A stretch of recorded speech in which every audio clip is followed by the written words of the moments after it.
শিশুদের শারীরিক এবং মানসিক নির্যাতন থেকে বাঁচাতে হলে আমাদের অভিভাবকদের কয়েকটা বিষয়ে খুব সচেতন হতে হবে, কিছু বিষয়ে সতর্কতা অবলম্বন করতে হবে। এবং প্রথম কথা হচ্ছে যে আপনার বাচ্চার নিরাপত্তাটা আপনাকে নিশ্চিত করতে হবে। সেজন্য আমরা 5টা পয়েন্টের কথা বলি। 1 নম্বর পয়েন্ট সেটা হচ্ছে যে আপনার বাচ্চাকে সবসময় চোখে চোখে রাখুন, সবসময় অবজারভেশনের মধ্যে রাখুন। 2 নম্বর যেটা সেই বিষয়টা হচ্ছে যে আপনার বাচ্চাকে আপনার কারো কাছেই নিরাপদ মনে করবেন না।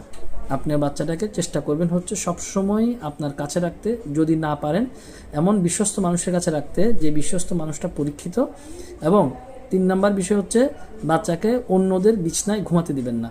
মানে হচ্ছে আজকে জায়গা নাই দেখে আপনি কারোর সাথে শুতে দিলেন, এরকম কাজটা করবেন না। সেটা ছেলে বাবু হোক মেয়ে বাবু হোক, কারো ক্ষেত্রেই এই জিনিসটা করবেন না।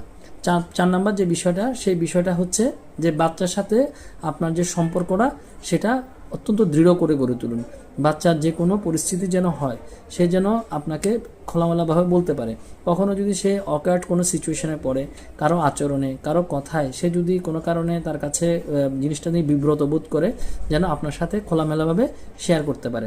5 নম্বর যেটা সেটা হচ্ছে যে বাচ্চাকে অন্যান্য শিক্ষার পাশাপাশি নৈতিকতা এবং ধর্মীয় শিক্ষার দিকে মনোযোগ দিন এবং সেই জিনিসটা যেন বাচ্চা বারবার অনুশীলন করে সেদিকে নজর দিন।